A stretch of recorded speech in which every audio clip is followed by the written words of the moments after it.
É isso aí, Reclamers. Começa mais um Reclame na Nova Brasil. Hoje, dia 12 de setembro. Como toda terça-feira eu tô aqui, eu, Emerson Souza e minha parça Marcela Tavares. Achou que eu esqueci, gente, o ano né? tá acabando, Emerson. Que isso? Daqui a pouco a gente tá tendo que comprar bola pra colocar na árvore de Natal. Tem noção disso? Eu acho melhor comprar já, porque tá muito lotado a 23 de maio, né? Não, é 25 de março. 23 é aquela avenida 25 maravilhosa. de março, 12 de abril. 25 é aquele lugar que a gente ama comprar muamba. Tá lotado já, Tá hein? cheio. E o problema da gente deixar pra comprar assim, enquanto tá chegando o Natal, é o preço também, né? Que tudo aumenta. Mas esse final de semana foi um final de semana muito agitado aqui em São Paulo, de Detal. Eu já pedi a Emerson para contar pra gente as fofocas. Quem pegou quem brigou com quem colocou o pé na frente para quem cair. Ele não quis contar. É que eu não vi nada, foi tudo suave, não vi nada. Foi tudo tranquilaço. Tudo que eu vi de novo, Bruno Mars tocando Evidência. Que aqui Tocou no não, Brasil, né? tocou. De novo, né? O Chitãozinho, gente, isso foi maravilhoso. Eu vou falar Chitãozinho e Chororó, porque eu nunca sei quem é o pai das Sandy, se é o Chitãozinho ou se é o Chororó. Mas o Júnior tava lá do lado dele. Tava lá. E aí o Bruno, o rapaz lá do teclado, né? Teclado, piano, não sei porque eu sou ignorante. Ele tava lá tocando Evidência e aparecia a Chitãozinho e Chororó ali no telão. Isso foi maravilhoso. Pra mim foi o ponto alto do show. Que Bruninho Mars virou Bruno Márcio, Bruninho aqui no Brasil, ovacionado e super reconhecido aqui também, que foi o que a gente comentou semana passada, que ele tinha menos seguidores que VTube, e agora Bruno Mars já tá com mais de 30 milhões de seguidores. VTube tá gravando um vídeo, ela, o marido e a filha vão cantar Evidência pra ver se dá uma... Mentira! Sério? Ai, que maravilhoso, pra ver se dá um plus. Já tô esperando. Vamos botar nossos entrevistados nessa conversa aqui. Que são pessoas maravilhosas, né? Eu vou falar pra você, variar. Hoje eu tô muito feliz, porque eu realmente sou fã dela. Quando ela fez a novela, eu já tô dando spoiler aqui pra você que tá ouvindo na rádio, não tá tendo o prazer de vê-la. Você que tá assistindo a gente pelas redes sociais já sabe. Mas quando ela fez a novela, eu virei fã e falei, gente, isso aqui é talento, isso aqui vai explodir. Então presta atenção quem tá aqui na minha frente. É ela que é uma atriz maravilhosa de teatro, cinema e TV, com muitos e muitos anos de carreira. E ó, ela tá estreando uma peça essa semana aqui em São Paulo. Então você que é de São Paulo já fica ligado, viu? E em 2019, ela foi vencedora do troféu Atriz Revelação no prêmio Melhores do Ano do Domingão do Faustão, com o seu papel que foi marcante da Britney em A Dona do Pedaço. E olha, gente, ela se tornou a primeira artista trans a receber esse prêmio. E o nome dela artístico é um nome que eu não tenho e Emerson muito menos. Uma salva de palmas para Glamour Garcia! Boa tarde, obrigada pelo convite, Reclame, Nova Brasil. Tô muito feliz de estar aqui hoje com vocês. Ah, que ótimo. Esse papo vai ser bom. E do outro lado aqui, a gente também tem uma pessoa que também tem glamour, também tem uma história grande por aí. Ele tem mais de duas décadas de história na indústria da comunicação e já passou por agências como a Young Rubicam, JWT, TBWA, The Community e Léo Burnet.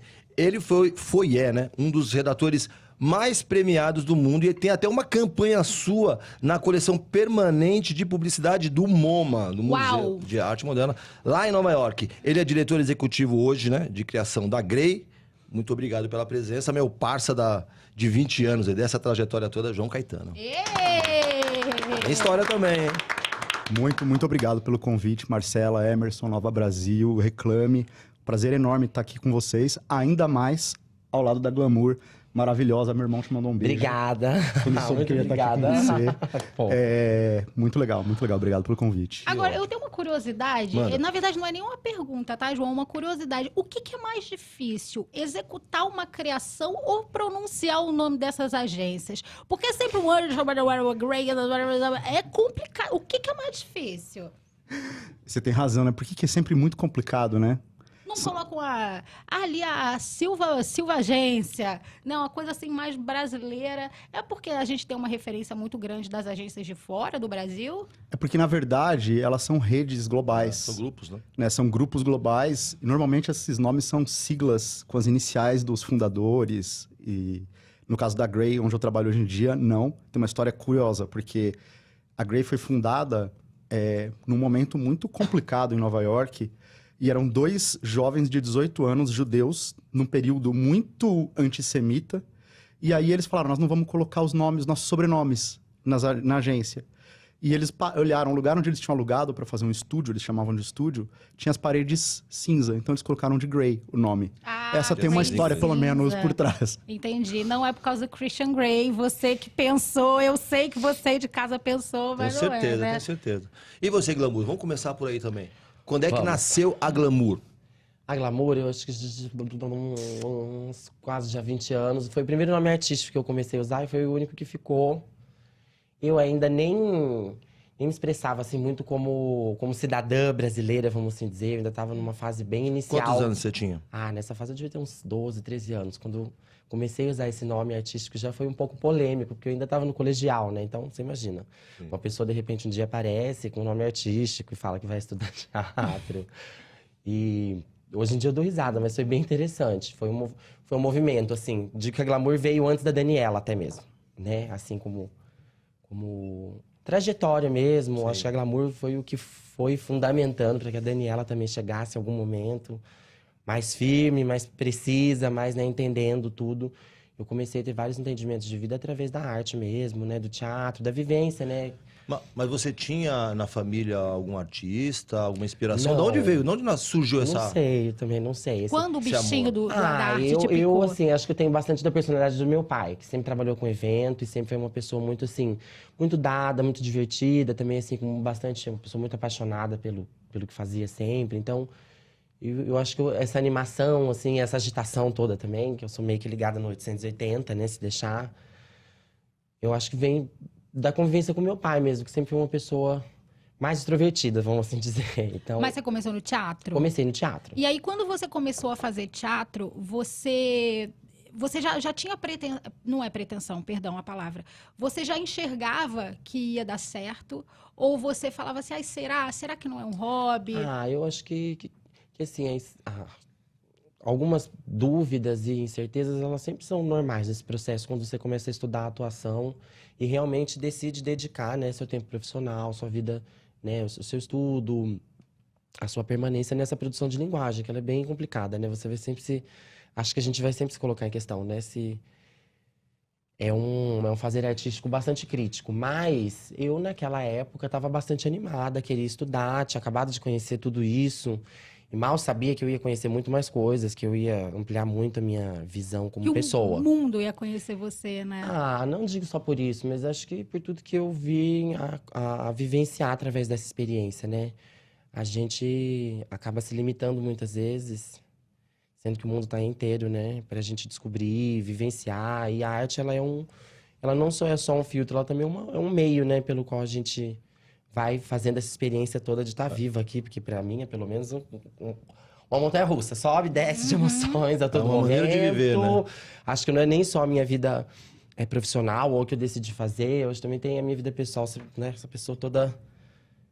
Um mundo de energia, né? Então, eu acredito que lá atrás eu não imaginava nada disso. Não imaginava mesmo. Ou tudo onde eu cheguei, tudo onde eu tenho acesso hoje, posso fazer discussões através desses espaços de acesso. Não imaginava mesmo. Maravilhosa, né? E você, João? Quem que era o João Caetano que começou essa trajetória aí? Cara, bela pergunta. E quem que é o João Caetano hoje, né? Pior ainda, né? Eu não sei dizer. Sei lá quem eu era e quem eu sou. Cara, eu acho que eu ali pelos 13, 14 anos também, eu reparei que eu gostava mais de assistir o intervalo comercial do que a programação da TV. E eu assistia muita TV. E acho que ali começou uma paixão por contar aquelas histórias e perceber que tinha comerciais que eram muito inteligentes, engraçados, e comerciais que era o momento que você ia no banheiro, né? Então, naquele momento eu me interessei e falei, cara, dá pra fazer isso aí. E já naquele momento, antes de entrar no colegial, ainda ali na 7ª, 8ª série, falei, cara, eu quero fazer propaganda. Já nessa hora, já? Já nessa hora. E aí depois, quando eu tava pra entrar na faculdade, tinha uma amiga da minha mãe que teve uma promoção, saiu na Folha na época, dos anuários do Clube de Criação, que eles estavam desovando, fazendo uns pacotes dos anuários antigos, e ela me deu todos de presente. Para quem está assistindo a gente, para quem está ouvindo a gente, explica o que é um anuário de criação. Assim como tem, por exemplo, o Prêmio dos Melhores do Ano, né, do Faustão, tem uma série de prêmios, de premiações da publicidade, né, em que aquilo que foi feito de melhor na propaganda naquele ano é premiado. E o anuário do Clube de Criação, que é uma instituição muito importante aqui no Brasil, ele registra isso num livro e no site, tudo aquilo que foi premiado no ano. Então, acho que esse foi minha faísca. E quando eu fui fazer faculdade, aí eu fui cursar publicidade e não me arrependi até hoje. A gente tá falando de trajetória, de repente se imaginar o que a gente vai estar fazendo no futuro. E você imaginou, por exemplo, nessa época, enquanto você estava folheando o anuário, que é esse livro que mostrava o registro dos melhores trabalhos, que é feito pelo Clube de Criação, que é uma representativa, uma entidade que representa a classe publicitária no Brasil. Você imaginou que um dia ia ser co-presidente, como você é nesse momento do Clube de Criação? Gente. Porque hoje ele é o co-presidente, um dos co-presidentes. Jamais, na verdade, cara. Acho que naquela época e até hoje eu sempre fico focando em não deixarem descobrir que eu sou uma farsa. É só isso. É a tal da síndrome do impostor. Tá aqui pra te contar hoje. Gente, revelações.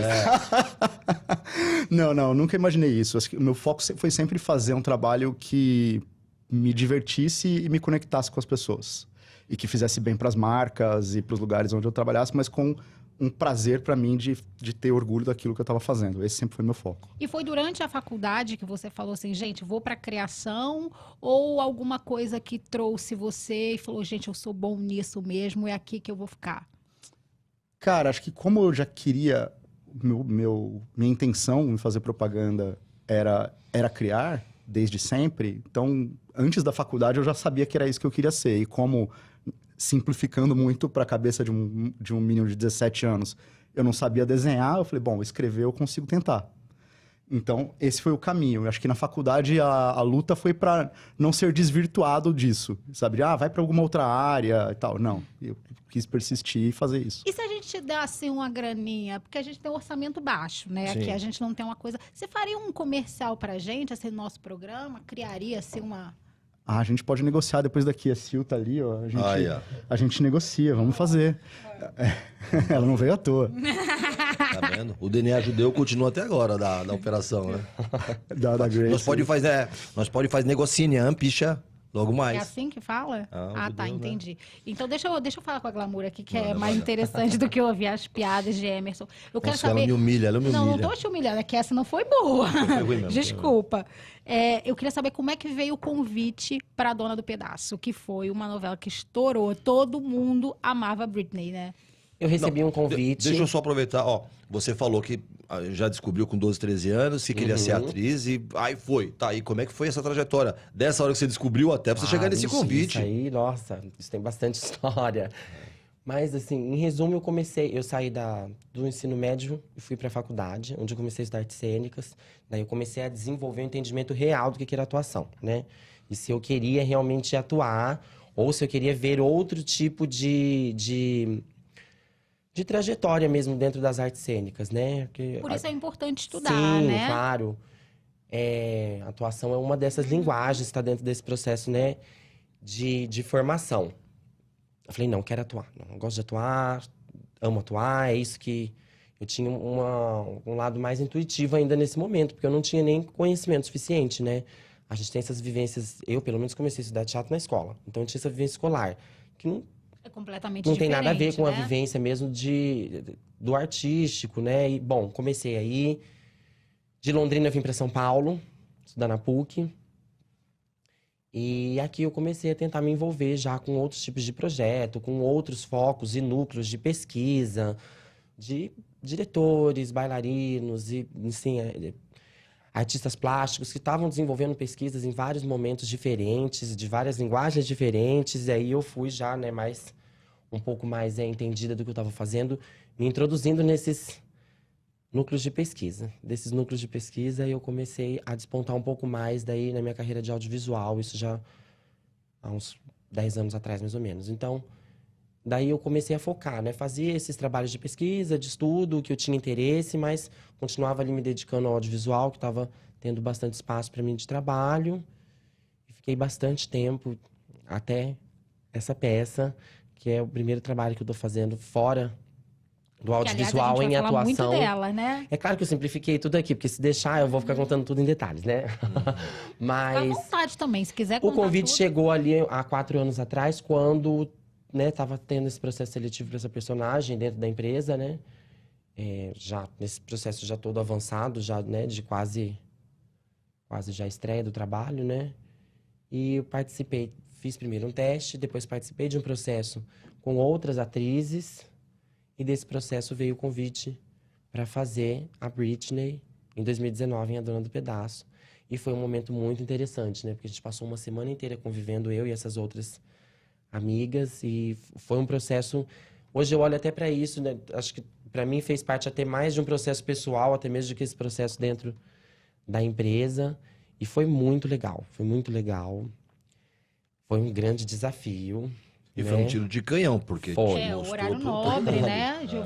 Juliana Paz. Foi muita... Teve uma visibilidade gigantesca, teve um impacto direto na minha vida pessoal e profissional. Sou super grata ao Valcir por ter me dado essa oportunidade.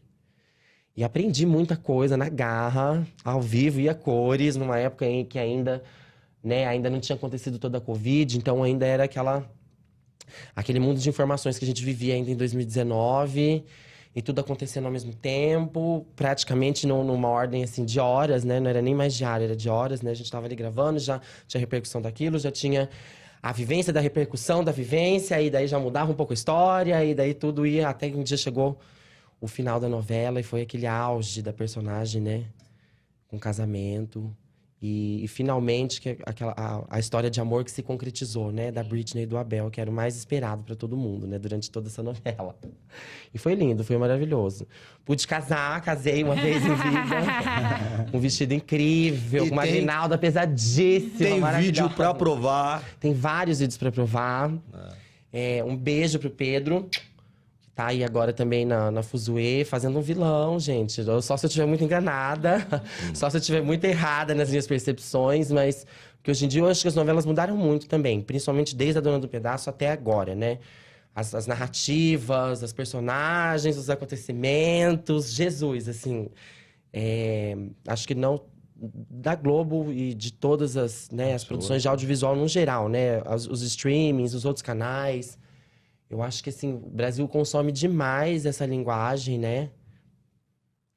E ela é muito impactante, né? A novela até mais ainda do que o seriado, do que as séries, os seriados, eu acho, né? Ela tem um impacto profundo, assim, no seu subjetivo, no seu dia a dia, no seu ânimo até. E A Dona do Pedaço, eu lembro que foi uma novela muito acompanhada, né? Muito, muito, muito. As pessoas paravam para assistir no Globoplay quando tinham tempo. E eu via isso ali, eu via as pessoas também que trabalhavam comigo ali acompanhando. E foi a última novela, acho que eu assisti, foi essa. E foi, acho, se eu não me engano, a última novela antes da Covid, né? Foi. Depois começou uma outra, né? Eu acho que era Amor de Mãe, teve que ser interrompida. Foi muito louco tudo isso, né? Acho que para todos os campos de trabalho, a classe artística, o meio publicitário, tudo foi muito chocante, né? A economia mesmo em si é louca. Mas é. Ô, João, deixa eu aproveitar que a Glamour estava falando dessa resposta imediata que ela teve, por exemplo, que se tem hoje nas novelas. Você grava um negócio, você vê a repercussão, no dia seguinte você precisa, de repente, alterar o caminho, corrigir a rota. E na propaganda também não é diferente, né? Hoje em dia, com essa quantidade de canais que a gente tem dos consumidores, as respostas são imediatas e aí você muda totalmente o organograma de trabalho, que outro dia você botava uma peça na rua e depois botava outra e tá tudo certo e agora você precisa responder imediatamente. Quais são os principais desafios de se fazer propaganda num cenário como esse hoje? Cara, eu acho que assim, a gente está vivendo o momento mais interessante da indústria da comunicação de todos os tempos, porque a gente tem, ao mesmo tempo, todas as possibilidades de atingir os consumidores das mais diversas formas e a gente tem a oportunidade de aprender em tempo real com aquilo que está sendo feito. Então, você colocou um negócio no ar, você já sente a temperatura, a repercussão, o que você pode fazer para continuar essa conversa com a marca interagindo com os consumidores ali em tempo real. Então, isso é incrível. Eu acho que uma coisa que mudou, que a gente tinha antes e que as novelas ainda têm, é que antigamente, na época que eu, menino, quis virar publicitário, como a gente tinha menos meios, era um tiro de canhão. Então, um comercial que passava no intervalo da novela ou que passava no Fantástico, Cara, aquilo no dia seguinte as pessoas estavam Todo mundo já tinha falando do bordão, estavam cantando a música, estavam repetindo a piada. Eu lembro de marcas e marcas que no dia seguinte na escola viravam piada, assim. Coisas de... Pode falar marca aqui? Não pode? Sim. Coisas de Skol, por exemplo, que no dia seguinte eram repetidas a piada. Esse tiro de canhão único que o país inteiro está olhando, não existe mais. Tá bom, né? Por outro lado, a gente tem vários microtiros e que quando eles passam a arrebentação de tudo aquilo que todas as marcas estão falando, de tudo aquilo que o conteúdo, as novelas, as séries estão falando, que o vídeo do gato do vizinho está falando. Você concorre com todos os conteúdos, né? Você concorre com tudo, você não concorre mais só com as marcas, você concorre com absolutamente tudo. Só que quando você consegue passar essa arrebentação, aí o efeito é ainda maior. Porque aí você tem a possibilidade de interagir, de continuar essa conversa, de corrigir rota se for necessário e assim por diante. Então, repetindo o que eu falei no começo, acho que é a época mais incrível para trabalhar em comunicação da história, sabe? Tá, mas assim, hoje em dia a gente sabe que o CONAR, ele tem podado muita coisa, né? Tem umas restrições muito grandes. Como é que é fazer esse processo de criação com tanta restrição hoje que o CONAR aplica? Olha, nossa, que pergunta bonita, hein? Gente, desculpa. Você é séria pra caramba, hein? Nem sou, é mentira. CONAR, eu fiz só um personagem pra fazer essa pergunta. CONAR, Conselho Nacional de Autorregulamentação. Eles avaliam os conteúdos para saber se tá em ok, conformidade com a sociedade, se não tá mais, ferindo né? alguém e tal. Negócio de criança não pode mais, né? Você tentar vender aquilo na televisão infantil. Eu vou te dizer que, assim, pra mim, óbvio que o resultado muda, mas o processo não muda. Porque eu não compro esse discurso de que o mundo tá chato. Não, o mundo não tá chato. O mundo tá para onde ele deveria caminhar. Respeitando, por exemplo, você não fazer comunicação direto para criança, respeitando você não agredir nenhuma minoria, você ser mais inclusivo e tudo mais. Eu acho que isso é o que a gente deveria ser. É um caminho natural. É um caminho natural, é o que a gente deveria ser. Então, eu acho que na hora de criar, você vai ter que ter responsabilidade com aquilo que você está fazendo, com as pessoas que vão ver e vão criar. É mais difícil? É mais difícil. Por outro lado, não é impossível. Eu não vou nem citar propaganda, mas, por exemplo, se a gente pega o humor que era feito nos anos 90. Certo. Dos Trapalhões. Dos Trapalhões, ou mesmo Caceta e Planeta, que é uma baita inspiração. Quase falei palavrão. Que é uma baita inspiração, mas não cabe hoje em dia. Sim. Aí quando você pega, por exemplo, Choque de Cultura e Falha de Cobertura, que são um canal da TV Quase no YouTube, é maravilhoso. Os caras conseguem fazer humor de primeiríssimo nível sem deslizar em nada. Então, assim, é difícil? É difícil, mas você tem que ter o seu senso de responsabilidade com o que você está falando, principalmente quando você está representando uma marca, e dá para fazer. Dá para fazer sem dúvida. Fora isso, o CONAR, ele vai encrencar com coisas que são extremamente relevantes e vai encrencar, por exemplo, com o filme da Elis Regina de Volkswagen, que, gente, não tem com quem encrencar. Então, assim, de verdade, você não tem que se importar com o CONAR, você tem que se importar com a responsabilidade que você, como criador, tem, com bom senso, com as pessoas que vão assistir, e beleza. Lá atrás a gente tinha até uma piada dentro da criação que, assim, campanha que não deu CONAR é porque não é boa. Porque qualquer campanha boa, eles vão encrencar. Acho que isso é mais delicado do que da maneira que eu coloquei hoje em dia, mas eu acho que existem as 4 linhas e dá para você fazer qualquer coisa dentro das 4 linhas com responsabilidade, com respeito e tudo mais. E sem agredir ninguém. E sem agredir ninguém. Perfeito. Acho que você pode ser emocional, você pode fazer humor, você pode fazer raciocínios super inteligentes. Da mesma maneira, óbvio, que aí vai requerer que os criativos sejam cada vez melhores, mas dá para fazer. Sim. Tem gente fazendo. Então é porque dá para fazer. E antigamente também não tinha resposta imediata do público, né? Exato. Então você podia fazer ou usar, você não tinha essa resposta que hoje você tem nas redes sociais, que é instantâneo. Não gostou, senta a lenha, te cancela e já era. Exato. Para entender como o CONAR realmente às vezes bloqueia vários filmes que às vezes se eu falar aqui rapidamente, vocês não vejam um problema. Por exemplo, Cachorro Peixe, que foi um clássico foi da Pepsi, que era daquela... Foi da Pepsi? Não, foi de Volkswagen. Cachorro Peixe. Era com... Não lembro exatamente qual era o carro, que era uma perua da Volkswagen, que o cara falou, dentro esse carro é grande, cabe tudo que você quiser, cabe qualquer coisa, cabe um cachorro peixe. Aí tem o cara tá brincando, nadando com um cachorro que nada. Bom, cachorro peixe, isso. Conar, várias... é um desrespeito com cachorro, é um desrespeito com peixe, é um desrespeito com carro. Gerou uma puta polêmica. O filme vendeu, cresceu pra caramba, mas existe esse tipo de leitura, por exemplo. Sempre alguma coisa vai incomodar alguém. Eu acho que nesse caso eles se pegaram que você não pode, pela lei de trânsito, você não pode carregar um animal vivo solto dentro do carro. Tem até um porquê, mas também você não pegar pelo em ovo, não precisava. Porque o animal não existe, peixe, era a né? imaginação. Perfeito. Cabe o que você imagina. Aí eu já emendo isso aqui com você, Gamo. Eu sei que você trabalha com algumas marcas. Dove, por exemplo, eu vi Alta Moda. Pode falar um pouquinho da tua relação com as marcas e que tipo de marca, o segmento que você jamais trabalharia? Olha, esses desenvolvimentos foram completamente orgânicos, né? Foram procuras das marcas ali, acho que muito pelo que eles gostariam de ter, de entrega, né? Foram ações aí feitas durante o período de pandemia também. A Dove não, né? A Dove já é bem mais... Já faz um tempo a mais, né? Eu era bem mais jovem. Bem mais bonitinha, então eu acho que tinha esse apelo também de beleza que... Sempre me associei a marcas de beleza e de moda, né? Então, eu acredito que essa relação veio, assim, também, como eu disse, das entregas naturais que eles queriam, provavelmente de um perfil, que é, assim, não vou me limitar a qualquer perfil, ou não acho também que essas empresas estariam me limitando a qualquer perfil, acho que até por eu ter um perfil mais aberto, que se comunica com várias pessoas. Eu mesma, assim, sou uma pessoa muito comunicativa, então acho que tinha um pouco disso, desse apelo de estar de uma coisa mais natural, né? Eu vou ser muito honesta, é óbvio que eu convivo, trabalho e estou nas redes sociais. Mas confesso que eu comecei a usar tudo isso como um portfólio lá atrás e venho tentando me atualizar, inclusive tentando me atualizar no entendimento de como as redes sociais funcionam. Porque por mais que a gente se mantenha atualizado... Você é bem grande nas redes sociais, né? Por mais que a gente se mantenha... sim, mas eu ainda acredito que... Eu tô sempre tentando aprender e tentando captar o que tá possível de ação, para que lado correr, para que lado não correr, ou para que vetor eu tô mais preparada, até mesmo dentro dessas. Porque também, assim, a gente vinha de um entendimento do que eram as redes sociais, como elas estavam se fortalecendo também como ali meio, né?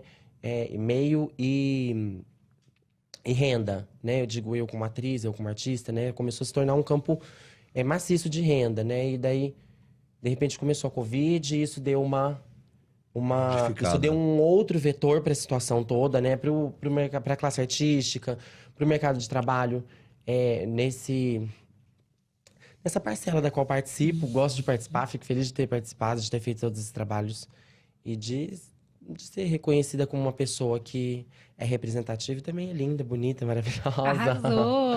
Né? Eu acho que tem vários pontos bastante interessantes na minha carreira.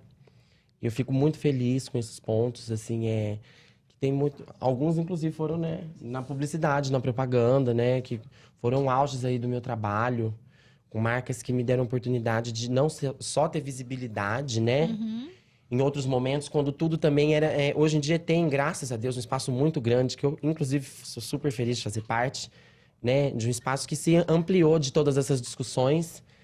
E hoje em dia a gente vê todas essas novidades, poder ter participado é maravilhoso. Incrível. Mas você não falou qual marca ou categoria de produto ou serviço que você não faria. Eu começo respondendo uma coisa e esqueço que foi perguntado outra. Mas eu te lembro. Eu assim, acho que... Talvez eu tenha restrições, obviamente, a fazer coisas no ramo alimentício, de produtos alimentícios, só acho, talvez. De resto, não sei. Só se... Não sei, não vejo não tenho nenhum juízo de moral sobre nenhum campo de trabalho, nenhum tipo de publicidade. Claro, eu acho que assim, tem coisas que não dá, né? Eu acho que hoje em dia, né, 2023, não dá mais pra ficar fazendo a professora de pré-escola, que nem a gente fazia antigamente, que você tinha que, além de trabalhar em alguns setores, oportunidades, você ainda tinha que preparar as pessoas para trabalhar, né? Não era nem comigo, mas com o mundo, né? Acho que eu vivenciei bastante isso na minha carreira, de com outras pessoas poder ter trazido um pouco de informação também para os focos de trabalho, onde as oportunidades estavam acontecendo, né? A gente não pode viver também assim, achando que as outras pessoas não têm direito a trabalhar, não têm direito a se manifestar, não têm direito a ter cidadania, não têm direito a ter acesso. Não dá, né? Claro. 2023 não dá mesmo. Claro. Ultrapassadíssimo. Sim. Ó, a gente vai pro intervalo agora. Daqui a pouco a gente volta e fala muito mais sobre isso, hein? Pra você que tá com a gente aqui na Nova Brasil, a gente vai ouvir a música Idiota do João. Olha, a gente falou tanto do João aqui nos Não, bastidores. por acaso. É. Não, por acaso. Um dos destaques lá no The Town. A gente volta daqui a pouquinho e a gente vai conversar sobre muito mais coisas, hein? Oba! E pra você que tá com a gente aqui no YouTube, tá com a gente no digital, a gente vai assistir um vídeo da Glamour falando um pouquinho sobre a sua transição. Daqui a pouco a gente volta e aí vamos falar muito mais sobre isso. Yes! Entendimento, né, sobre a minha transição, sobre a minha cidadania, sobre eu mesma. Como eu sou muito jovem na infância, eu sou de uma geração que ainda tinha muitos tabus, né, sobre essa temática, sobre essa vivência, sobre a cidadania em si das pessoas LGBT. Eu tive aquele momento, né, de anunciar a transição, de viver isso com a minha família. Ainda era tudo muito polêmico na minha juventude, mas eu tive um acolhimento, uma recepção que foi sendo construída, evoluída, né, junto com os meus pais, com os meus irmãos, com a minha família. E através desse acolhimento, desse amor, eu tive a oportunidade de me entender como mulher trans, como pessoa trans. E desse entendimento, né, eu fui evoluindo para minha profissão, para minha vida pessoal. Eu sou atriz, com muito orgulho, pude estudar artes cênicas, atuação, toda essa produção de conhecimento e me inserir no mercado de trabalho já bem jovem, 20 anos de trajetória. Independência, né, sentimental, financeira e profissional me trouxe a oportunidade de pensar sobre a minha saúde de muitas formas. Nós, pessoas trans e as pessoas LGBTs, tem várias questões de saúde que são muito importantes serem olhadas, serem cuidadas, serem trazidas para a nossa vida. Às vezes o preconceito e a falta de acesso fazem com que nós tenhamos até mesmo vergonha de acessar os nossos próprios direitos. Muito feliz de poder, aos 35 anos, ainda permanecer não só ativa, mas também muito feliz e sempre cuidando da minha saúde. Eu sou Glamour Garcia, atriz, nesse mês de celebração e comemoração não só da vida, mas também dos nossos cuidados. O que nos faz diferentes é reinventar o comum. Unir o popular e o erudito, a cidadania e a poesia. Colocar na mesa o moderno e o brasileiro no seu estado mais puro. Ritmos que tocam corações, agregadores em prosa e verso. Que entretêm, comunicam e fazem pensar. Deixar no ar o que embala, que ilumina, dá saudade e faz sorrir. Atenção para novas ideias, imagens e ritmos bem brasileiros. Que tal? Honrar quem ousa fazer diferente. Misturar para construir, narrar melodias do Brasil que a gente quer. Novas possibilidades. Novos significados. Novas formas culturais, levadas em ondas sonoras. E dentro do bolso. Aplicativo, site, streaming. Tudo junto e misturado. Para tudo que é nosso, nossa identidade, nosso jeito de ser, nosso jeito de fazer. Para tudo que é Brasil. Nova Brasil. Mais moderna, mais brasileira. É isso aí, Reclamers. Estamos de volta aqui na Nova Brasil FM. Hoje recebendo a atriz Glamour Garcia e o João Caetano, publicitário, ECD da Grey. A gente estava falando aqui no... Bom, primeiro é o seguinte, vamos falar um pouco da história da transição? Pra quem estava no digital vídeo, ouviu? né? Como da isso minha mudou? transição pessoal? Como isso impactou na sua vida e no seu ecossistema? Olha, eu acho que assim, no meu ecossistema tá impactando até hoje, Sim. porque eu acredito, assim, eu ainda acho que pelo menos até hoje é difícil você explicar para uma pessoa que não é trans o que é a experiência de ser uma pessoa trans, né? Apesar de todo mundo ser gente, ser humano, pessoa, ainda tem pontos que são muito abstratos, né? E eu vivenciei coisas diferentes, né? Que eu vivenciei há 20 anos atrás, que eram diferentes. Tava começando toda essa viralização de informação. Então, assim, ao mesmo tempo que tinha um pouco mais de coragem, né? De entender as coisas, eu ainda tinha muito medo. Eu acho que foi um processo de vida que eu descobri através da arte, né? Eu também... Os papéis que eu vivi também foram representativos para mim, né? Eu também tive a oportunidade, como eu comecei lá atrás, ainda tinha pouco espaço, eu vivenciei vários papéis que tinham muito a oferecer mesmo como conteúdo humano, ofereceram para mim, ofereceram para o público. A Britney foi um... Acho que, nossa, foi estouro. Foi um estouro, mas todo o meu processo...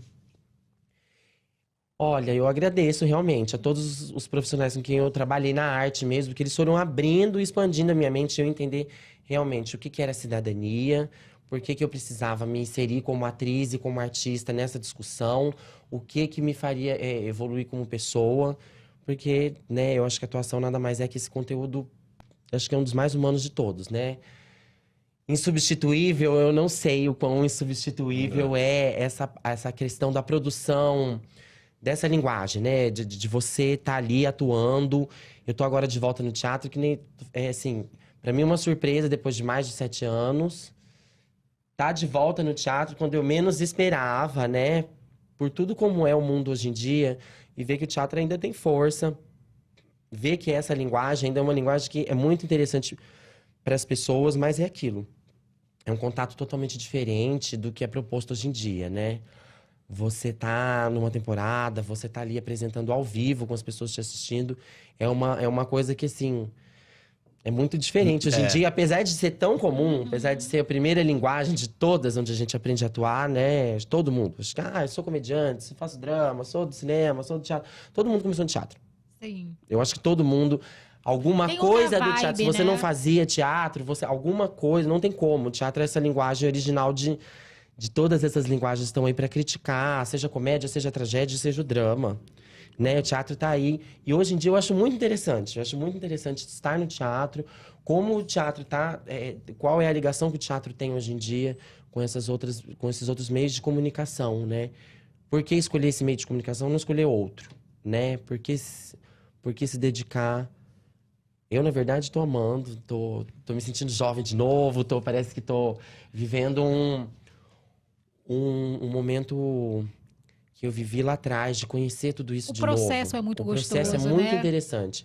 A peça que eu estou agora em cartaz, a Roxinol e a Rosa, da qual eu vivo uma Roxinol, é muito interessante, porque é um processo, é uma fábula. Então, assim, são vários processos de uma pesquisa de atuação que são muito diferentes, que para mim são muito interessantes. Hoje em dia, com 35 anos, nesse mundo todo tecnológico, ainda é um privilégio poder ser protagonista numa peça de teatro e ver que as pessoas estão interessadas, assim, em fazer essa discussão comigo. Eu acredito que, assim, eu que tive muitas oportunidades de discutir o que é a transexualidade, o que é o movimento LGBT, o que é ser representativo, eu acho que é interessante hoje fazer essa discussão através de um personagem que é um animal, vou começar por aí, e que é um animal cheio de simbologia, né? Então, assim, é interessante estar trabalhando a atuação nesse aspecto, o aspecto da abstração, do criativo, da arte mesmo, dessa entrega, da intensidade. A Roxinol é uma personagem super intensa. Ela, assim, não tem nada de... Ela é uma personagem delicada, acho que cheia de leveza, mas ela também tem seu impacto. E eu tô muito interessada agora em tudo que vai acontecer nessa temporada. Quem tanto vai estar lá, qual vai ser o público, quem vão ser as pessoas que eu vou acabar convidando também da classe artística que vão estar lá me apoiando, conversando, trazendo essa discussão, porque teatro é isso, né? Eu também não posso achar que em 2023 eu vou mudar o mundo, porque eu nem quero também. Acho que o teatro tem um lugar muito interessante de discussão, que eu tô redescobrindo aí. E tô muito feliz de estar aqui com vocês. Convidando todo mundo agora pra estreia. Gente, vocês estão ouvindo Nova Brasil, dia 15 de setembro, agora, sexta-feira. Qual teatro? Bora. Teatro B32, meu convite pra vocês. Isso em São Paulo. Isso aqui em São Paulo, Teatro B32, lá na Faria Lima. E assim, tô muito feliz de estar no B32, que é um espaço muito interessante nesse sentido de comunicação, de arte. Eu tô renovando, eu sempre adorei conhecer novas tecnologias, renovar todo o meu conhecimento nesse sentido, no ao vivo, na vivência. E é muito legal tá podendo viver hoje em dia, estar em cartaz no B32, que é um espaço super tecnológico, super artístico também. Foi eleito um dos teatros mais modernos de São Paulo, né? Se eu não me engano. Foi eleito o mais moderno e um dos mais modernos da América Latina. Da América Latina? Uau! Que legal. Então, o que tem tão moderno nele? Eu acho que primeiro toda a estrutura mesmo. É um maquinário completamente tecnológico, sim. É impressionante, a começar que até a plateia é retrátil, então tem uma vista linda, uma arquitetura maravilhosa. Assim, eu acho que muita gente polemiza, eu acho interessante fazer mesmo essa polêmica. Tem a vista para Brigadeiro Faria Lima, que eu acho que você, estando num teatro, eu acho muito interessante. E eles começaram com programações culturais, fora a programação que já existe corporativa. Então, estão trazendo uma identidade cultural para Faria Lima também. Eu acho interessante isso. Eu acho que trazer para Faria Lima uma discussão e naturalizar a arte nesse espaço, naturalizar a convivência através da comunicação, eu acho super legal, porque acho que todo mundo quer ver a Faria Lima como se fosse algo careta. Eu não acho que não tem nada de careta, é super high-tech. Acho que estar num teatro, vou repetir, acho um privilégio ser protagonista de uma peça no B32. Então você é uma Faria Limer. Ah, eu amo São Paulo em todas as suas vertentes. Ótimo, coisa boa. Tudo. Com certeza. É isso aí. Ô, João, a gente tava falando... Uma pergunta pros dois, né? A gente tava falando de inteligência artificial e como isso impacta no mercado, na vida. Conta pra gente, como é que você enxerga? É vilão ou é parceiro? É parceiro, cara. Eu enxergo a inteligência artificial com muitos bons olhos. Eu acho que a nossa indústria tem uma tendência a sempre colocar as coisas em contraponto, a sempre ser maniqueísta demais. A gente estava até falando antes, vários avanços tecnológicos que aconteceram nos últimos 10, 15 anos. Isso vai matar aquilo. Isso vem desde lá de trás, desde a televisão. A internet vai matar o rádio e a gente está aqui no rádio, exatamente. Eu acho que a inteligência artificial é um parceiro incrível, que a gente está só começando. Ninguém que vier aqui dar uma de guru tem noção de onde vai. Mas eu acho que é muito benéfica, assim. Ela funciona, se você usar o ChatGPT para brainstorm, para você começar, você tem um insight, deixa eu listar situações que tem a ver com esse insight, ele pode te ajudar. Ele não vai resolver sozinho, mas ele vai te ajudar, vai te trazer insumos, vai te trazer caminhos. A gente usa muito na agência o Midjourney para montar imagens e tal. É um trabalho que antigamente uma pessoa, assistente de arte, demoraria horas e horas. A gente fica ali em alguns minutos resolvendo, é muito legal. Fora todas as possibilidades de edição de vídeo, de automação, é uma ferramenta incrível. Não sei se vocês viram, eu não vou lembrar quem foi que fez, mas tem uma série de trailers feitos, que eles pegaram vários filmes, assim, Star Wars, como se o Star Wars fosse dirigido pelo Wes Anderson. E aí, eles montaram tudo com inteligência artificial, então ele traz a linguagem do Wes Anderson, a paleta de cores, o estilo de edição para Star Wars. E foi tudo feito com inteligência artificial. Isso é só um exemplo besta, legal. Mas é muito legal, é muito legal. Então, assim, cara, a gente tem possibilidades infinitas, tá só começando e eu abraço isso com todo o tesão, assim, de que a gente pode fazer juntos com isso. Eu jamais acho que a inteligência artificial vai substituir totalmente as pessoas. Talvez em coisas mecânicas, em automação de desdobramento de pecinhas e tal. Talvez isso aconteça. Mas na criação, acho que assim, a inteligência artificial pode até compor algumas músicas de bandas pop bem mequetrefe, mas jamais vai compor uma música dos Beatles. Isso. Porque precisa do sentimento, precisa do humano. Né, isso não vai dar para substituir. Você vai ter que ser a interação entre a inteligência artificial e o humano. Isso é que vai fazer a gente chegar muito longe. Muito bem. E você, Glamour, você falou que já tem experimentado aí o ChatGPT, por exemplo? Eu experimentei assim, no meu processo criativo pessoal, eu acho interessante, sim. Eu acho até que inevitável, de como tem acontecido a própria história do ser humano nos últimos anos, acho que inevitável, né? Tem uma ferramenta como essas e é aquilo. Acho que a gente pode ter... essa discussão já existe há bastante tempo, né? Sobre a internet em si, sobre as novas tecnologias em si, sobre a relação, né, humana que a gente tem criado dentro desses espaços e fora desses espaços, pensando o quanto esses espaços também dominaram toda a convivência humana, o jeito que a gente faz as coisas. E eu não digo só a internet, as tecnologias que a internet foi propiciando para que ela existisse, para que ela vivesse. E hoje em dia, eu acredito que assim, a gente pensava que a internet ia, sei lá, eliminar várias coisas. E não aconteceu nada disso. Hoje a gente vê que ela tá, na verdade, ela voltou para esse lugar mais de mocinha, né? Saiu do lugar de vilã, que tava um pouco, voltou para esse lugar de mocinha, de ser de novo aquele único espaço realmente horizontal, onde todo mundo pode ir. Agora com algumas, graças a Deus, não usar advertências, mas até mesmo leis que regulamentam algumas coisas que precisam ser regulamentadas. E quando eu falo isso, é sobre agressão. Não dá pra falar qualquer coisa. Eu acho que assim, até todo mundo tem o direito de expressão. Isso eu acho que tá voltando. Acho que as pessoas estão conseguindo entender melhor o que é esse espaço, utilizá-lo dentro da internet de melhor forma, utilizá-lo dentro das redes sociais de melhor forma. E a internet está voltando a ter mais essa força conectiva, eu acho, hoje em dia, em 2023, né? Com outros meios de comunicação que a gente achava que ia sumir, não. A rádio está aí super forte, com uma visibilidade enorme, com uma participação enorme na formação de opinião das pessoas, com uma participação enorme no entretenimento das pessoas, dos jovens, né? As pessoas estão ouvindo muito, voltaram a ouvir rádio bastante, porque querem ouvir as músicas, querem estar interagindo com as músicas e com o que está acontecendo em volta do universo, né, dos meios de comunicação, da cultura pop e do Brasil, que assim, o Brasil é babadeiro, né, filha? A cada 24 horas é chuva de bafão pra tudo quanto é lado, e acontece de tudo nesse país. Então, assim, eu acho que tem espaço para todos os meios de comunicação. E tem espaço para arte também nesse lugar todo. Eu acho que os processos criativos só tem a ganhar com tudo que...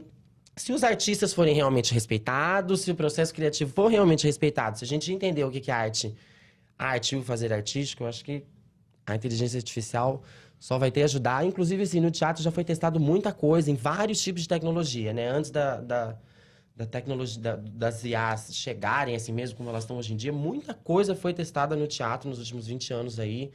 Inclusive de interação mesmo, sei lá, holograma, projeção, né? O teatro está propondo essa discussão faz tempo já, até mesmo através de objetos, assim. Já foi muito longe essa discussão no artístico, né? Mas pro meu processo criativo, achei muito interessante, achei legal. Um incentivo, não sei, eu vejo como algo gostoso até. Se você estiver interessado em estar fazendo a sua pesquisa ali, é algo gostoso, você vai ter... Vai ajudar, né? Sim, com certeza, abre a mente. Hoje em dia, eu acho que a gente tem que olhar para tudo como algo construtivo. Se a gente for olhar realmente para o lado completamente destrutivo, tudo tem um lado mortal, na verdade. Tudo vai ser ruim. Tudo tem assim, oi, por favor. Eu acho que assim, Matrix, socorro. Deixa eu voltar para a época do Matrix, que ainda acreditava que tinha uma única inteligência artificial do mal tomando conta de tudo. Hoje em dia, dá para ter vários outros panoramas muito piores. E... sei lá, eu fico pensando, gente, será que a gente tá aqui mesmo? Será que não? Será que... A vida, ela é completamente deslumbrante, né? Então, acho que sim. Acho que a gente tá aqui sim, tá criando tudo isso, tá desenvolvendo tudo isso. E só tem a gente aqui, fazendo teatro, publicidade, propaganda na rádio, na internet. Comprando e vendendo. Agora, deixa eu te perguntar uma coisa. Já que a gente começou a falar da tua peça, e eu assisti algumas coisas no seu Instagram, eu fiquei muito interessada. Achei muito bonita a arte da peça, o figurino deslumbrante. É muito lindo, né? E quando eu vi Bárbara Bruno ali, eu falei, gente, ela é maravilhosa, né? Eu tive a honra de trabalhar com ela já, e eu acho ela uma pessoa maravilhosa, generosa. E a peça Roxinol, ela é uma adaptação de uma obra de Oscar Wilde, né? Sim. Que gênio! Que é um conto para crianças, na verdade. É um conto infantil muito interessante, é uma fábula, por isso que eu falo que é uma fábula, né? Teatro sempre teve isso, né? Não, acho que isso nunca vai cair de moda, sei lá. Acho que vai se renovar sempre. Essa linguagem metafórica, né? Tem muita coisa sendo tratada nesse trabalho que eu acho muito interessante e vem desse discurso, né? Vem desse discurso simbólico. Eu acho que a gente precisa voltar a ter... um pouco mais de lúdico da forma de abordar alguns assuntos. Eu tô falando da nossa vivência humana mesmo, né? Viver essa personagem é super lúdico em todos os seus processos. Acho que tem o processo estético do personagem que é muito interessante. Foi muito interessante até se formalizar mesmo, até ter o figurino, até a Roxinol ter vida, tá pronta, cantar, né? O figurino é assinado pelo Cláudio Tovar e tem um processo criativo muito lindo, muito interessante. Ele, por si só, já é uma proposição pra atuação, assim, né? Bom, não tem como, né? Primeiro, pela personagem que é em si. Uma Roxinol não é um ser humano, então, como trazer isso pra essa criação artística, né? Então, isso tomou vida, criou forma. Um lindo figurino maravilhoso. Belíssimo. Que eu amo, que sim propõe. Não é a mesma coisa que ser um ser humano. Não é a mesma coisa que ser a Britney, que ser a Babette, né? E que ser tantas outras personagens que eu vivi. Então, é muito interessante. Eu estou amando, na verdade, esse processo. ele tá ampliando bastante o meu processo de estudo, principalmente porque eu conheci uma pessoa incrível, conheci milhões de pessoas incríveis, estão no meu coração nesse momento, com quem eu convivo, mas a Bárbara é, com certeza, uma pessoa genial. É uma pessoa com quem a gente convive e tem a oportunidade de vivenciar a generosidade num espaço em que, hoje em dia, as pessoas que começam a estudar e que estão nesse espaço, elas não entendem isso direito. Elas estão vivenciando outras formas e outros meios de comunicação e elas não entendem isso, né? Que é o que a Bárbara vivencia, traz como experiência, vivenciou bastante na sua vida pessoal, na sua vida profissional. Hoje é difícil, as pessoas que estão começando, não tô julgando ninguém, Claro. mas assim, os meios de comunicação e a própria rede social, elas transformaram toda essa vivência da atuação, do fazer do audiovisual em outra coisa. E poder conviver com a Bárbara é muito importante. demais, né? Demais. Ela é de uma Interfere demais. generosidade incrível. Estar em cena com a Bárbara é maravilhoso, porque assim, não tem a Porque ela só oportunidade de chega, jeito né? nenhum de você É. não viver uma experiência incrível. Porque eu acho que eu tô vivendo, acho que uma experiência, sei lá, tão incrível quanto a plateia. Então, assim, gente, vamos assistir a estreia agora, dia 15, sexta-feira, 11h50. A Rochinol é toda poética, mas ela também é bem babadeira. Eu Ai, acho assim que a gente gosta. Acho que vocês têm que ir Assim assistir, que vale a gente pena. gosta. A gente vai, Todos mas deixa eu te vamos, perguntar uma vamos. coisa. Como é que a gente faz pra comprar o ingresso? Olha, o ingresso está à venda pelo site, Aham. né, do B32. Lá tem o link onde vocês conseguem acessar a compra de forma muito fácil. Tá num horário muito legal, às 11h50. Então vão assistir a gente. Eu, Bárbara, Bruno, Augusto Zac, no Teatro B32, com a Rochinol e a Rosa. Fica o meu convite para a estreia, sexta-feira. Certeza, Oba. todos vamos. Ô, João, a gente tá falando de lado criativo, de processo. E você, o que você se alimenta para, sabe, para o que você consome para impulsionar, amplificar seu lado criativo? Cara, vai parecer uma resposta bem ampla, mas a vida. As pessoas, as pequenas coisas que a gente observa das pessoas por aí. Eu leio bastante também. Vejo muita TV ainda, muita série, muito filme. Bastante propaganda, mas sempre tentando não deixar que a propaganda seja um alimento, porque senão você se retroalimenta, Fica né? fazendo E coisa igual fica tá sendo fazendo feita. exatamente. Quem pesca nos mesmos lagos pega sempre os mesmos peixes, né? Então, mas acho que é isso, a vida, cara. Olhar para o que está acontecendo, olhar para o sentimento das pessoas. Acho que isso que a gente viveu nos últimos anos, primeiro com pandemia, depois o governo Bolsonaro, foi trazendo para a gente assim uma movimentação, né, do que estava acontecendo no Brasil, o sentimento das pessoas. Acho que isso tudo é muito, muito importante, muito gostoso de olhar e tirar dali, porque no fim a gente quer criar coisas que se conectem com as pessoas. Então a gente tem que conhecer as pessoas, conhecer o que está sendo produzido, de tudo, nas artes, em tudo. Eu nunca fui muito uma pessoa de teatro, nos últimos anos acabei me tornando. Sim. E eu sempre fui mais de TV, cinema, mas hoje em dia acabei me tornando bastante, assim. E é isso. E qual que é o perfil do publicitário hoje, do cara que vai trabalhar na agência hoje? Cara... Hoje, porque você imagina, quando você entrou, existia um perfil. E hoje, com essa sociedade tão diversa, como é o perfil dessa... Eu acho que tem duas Cara. coisas... três coisas que são muito importantes para você trabalhar em publicidade hoje. A primeira, ela sempre foi e continua sendo, que é curiosidade. Você tem que ser curioso, você tem que querer saber das coisas, você tem que querer entender o porquê das coisas, você tem que se apaixonar pelas coisas, tá? A segunda é você ter empatia. É você se colocar no lugar dos outros, você entender um pouco da dor dos outros para se conectar. E a terceira, você acabou de falar essa palavra, eu achei muito legal, é generosidade. Porque eu acho que o mundo que a gente vive hoje não permite mais aquele profissional autocentrado, carreirista, competitivo. A competição sempre vai existir, mas tem que ser uma competição saudável e você tem que dar a mão para as pessoas para elas crescerem, assim como deram a mão para você crescer. Então, que eu diria essas três antigamente, coisas. a pessoa que tinha uma posição maior, ela era inacessível, né? Exato. Ninguém conseguia chegar perto do... Eu sei que as pessoas vão polemizar porque eu tô falando, mas eu vou falar chefe, que diz que não é chefe, mas é gestor. Mas não tinha essa liberdade que eu acredito que um funcionário seu hoje tem de conversar com você, de tirar uma dúvida. Sim. Antigamente era bem distante, né? O estagiário do CEO, não é? Totalmente. Eu acho que se tiver que definir qual é a posição do líder, a função do líder é servir. A função do líder é servir para que as pessoas possam fazer o trabalho delas melhor. E acho que isso é uma coisa que foi se tornando assim, desde sempre deveria ser, mas foi se tornando assim nos últimos tempos, né? Eu pergunto porque assim, a sociedade ela é plural, ela foi desde sempre, mas nem todo mundo tinha voz. E agora a gente estamos menos longe do cenário ideal, falta bastante para percorrer, mas já foi... pessoas têm voz. Aí eu digo porque, por exemplo, o perfil de quem trabalha na agência tem que ser o perfil de quem consome.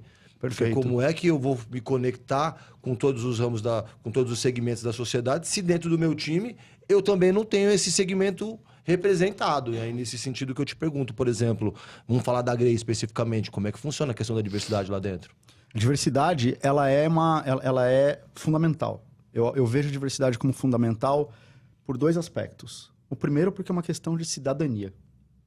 O mundo em que eu acredito e que as pessoas que me rodeiam acreditam tem a diversidade como uma questão de cidadania. A segunda é justamente isso que você trouxe, porque a diversidade ela é fundamental para os negócios. Para que quem está do lado de lá da câmera, seja a câmera em qualquer formato, se identifique com aquilo, tem que ser criado por alguém do lado de cá que se identifique para isso, que se identifique com aquilo. A Grey é uma das poucas agências no Brasil que tem 50% de mulheres na criação, que tem um incentivo muito grande para acolher a população LGBT, por exemplo, para trazer pessoas negras para trabalhar e tal. A gente lançou há pouco tempo, concluiu a primeira turma, o Cria da Quebrada, que foi um projeto idealizado pela Grey e pela Universidade Zumbi dos Palmares, operacionalizado pela Miami Ed School, que para quem está nos ouvindo não sabe, a Miami Ed School é uma das melhores escolas de criação e criatividade do mundo, né? E com o patrocínio da P&G, a P&G entrou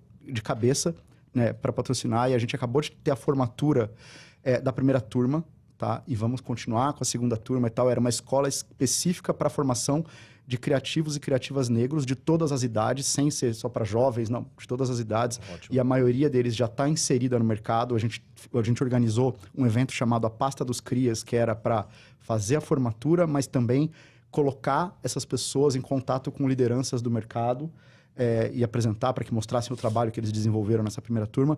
Então, é algo em que minha posição é de que a gente está muito longe de onde a gente quer chegar, mas a gente está constantemente caminhando para frente. Para frente, né? Exatamente. Maravilhoso.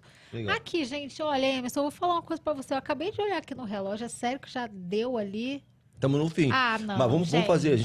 Todo final do programa a gente deixa uma pergunta de autoconhecimento. Aquela pergunta profunda, sabe? Que mexe com o interior da gente. Exato. Eu vou começar contigo, Glamour. Quem é você hoje, depois dessa trajetória inteira aí que você contou? E aí no campo pessoal mesmo, não é só no campo profissional, no campo pessoal. Quem é você depois de tudo que você viveu? Glamour Garcia. Maravilhosa. Glamour Garcia. Acho que eu não escolhi esse nome artístico à toa, acho que ele sempre está me propondo algo muito interessante. Até mesmo o próprio significado, ressignificar o significado dessa palavra. Acho que sou só eu que estou fazendo isso agora. Provavelmente talvez seja só eu que faça. É isso aí. Vou continuar nessa, acreditando plenamente. Glamour Garcia, essa é a minha marca, meu amor, minha dedicação, minha vida.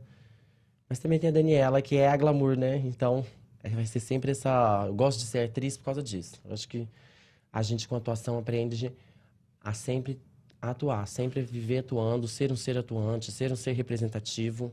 Representar é muito mais interessante do que a gente imagina. E você, João? Depois desses mais de 20 anos de propaganda e com toda a transformação pessoal que você sofreu também, porque você, o João do início de carreira, não é, obviamente, o João de hoje. Quem é esse João hoje? Cara, eu não tenho ideia de quem eu sou exatamente hoje, mas eu tenho consciência do que eu quero ser.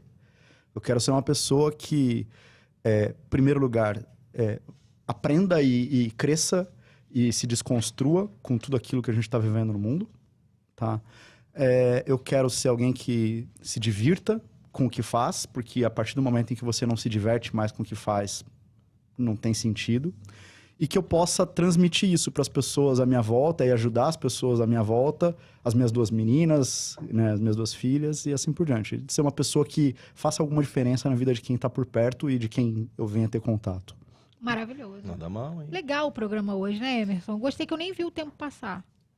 Eu achei que foi bem legal, conversa boa, dava ideia pra gente ficar aqui mais esse restinho de semana conversando. Tinha um monte né? de coisa que eu queria saber e não deu tempo, né? Acho que são convidados que a gente vai ter que chamar de novo para a gente poder se aprofundar ali. Sim, e a gente sempre, aqui no Reclame, a gente sempre torce pra que dê match, porque vocês façam algum projeto juntos. Pô, vamos nessa. Porque começando na fit peça. tem. Vamos. Fit Por favor. tem. Olha só. Convite feito pros 3, mas vou fazer agora direcionado pra você, João. Tô te esperando na estreia, agora sexta-feira. De novo, isso, eu Bora falo lá. exatamente o endereço, onde as pessoas compram o ingresso e Horário. se existe a expectativa da peça excursionar e circular pelo Brasil. Olha, eu acredito que sim. Eu vivencio as coisas assim, conforme elas acontecem.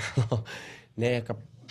Tivemos agora a pré-estreia, agora nós temos a estreia. Então, gente, você consegue adquirir o convite. Vou ficar muito feliz quem puder ir nos prestigiar. João, já é nosso convidado de honra na Vai ter que ir, sexta-feira. João. Estarei lá. Gente, a partir do dia 15, sextas e sábados, às 11h50, a Roxinol e a Rosa no Teatro B32. Maravilhoso. Gente, não vamos perder, hein? Ó, não percam, o elenco é maravilhoso. Tô sendo cobrada aqui de não estar mandando um beijo pros meus amigos de elenco.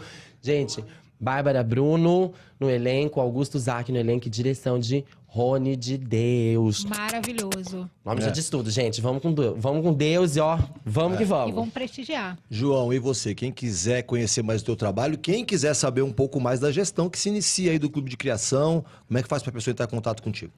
Cara, a gestão do Clube de Criação vai ser um grande desafio que nós vamos ter com a chapa coletiva, que a nossa intenção é a gente continuar tudo aquilo de legado que a chapa preta que foi era a muito gestão bacana, anterior disruptiva. trouxe, maravilhosa, e a gente continuar isso, mas trazendo um olhar de expandir tudo aquilo que o clube faz, de ter a criatividade como o centro da nossa profissão, porque todo o resto envelhece e vira commodity, a criatividade é o que leva a nossa indústria para frente. Quem quiser me conhecer, se procurar meu nome, João Caetano Brasil, no LinkedIn, lá vai ter minhas informações, vai ter meu site do meu trabalho, ou meu Instagram, João_Caetano. Vai ser um prazer conversar com quem quiser me procurar e vamos nessa. Arrasou. Que bom. Ó, quero agradecer aqui a Silvana, que é PR da Grey, que ajudou a gente trazer o João aqui. Quero agradecer a Flávia Fusco, que ajudou a gente trazer a Glamour. E o Rony e o Rafa, que estão acompanhando a gente aqui no estúdio. Uhul! Oba! Dizer que a casa é de vocês.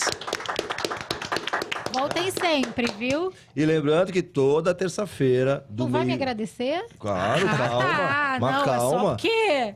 Toda terça-feira eu e a Marcela Tavares Isso, estamos é. aqui do meio-dia a 1, trazendo convidados especiais para conversas que transcendem a comunicação, entretenimento, E na falam Nova de vida. Brasil, às 10 da noite. Das 10 às 11 da noite. E esse conteúdo continua no YouTube, vai estar amanhã em todas as plataformas de streaming, Spotify e tudo mais, não é isso, Mar? É isso mesmo. Ó, semana que vem a gente volta. A gente ficou muito feliz com a presença de vocês. Muito, muito, muito obrigada. Muito sucesso na peça. A gente vai lá Obrigada, prestigiar. gente. Vamos lá. João, muito obrigado. sucesso aí na sua jornada. Que você é demais. Muito Emerson, obrigado. Até semana que vem. Tchau.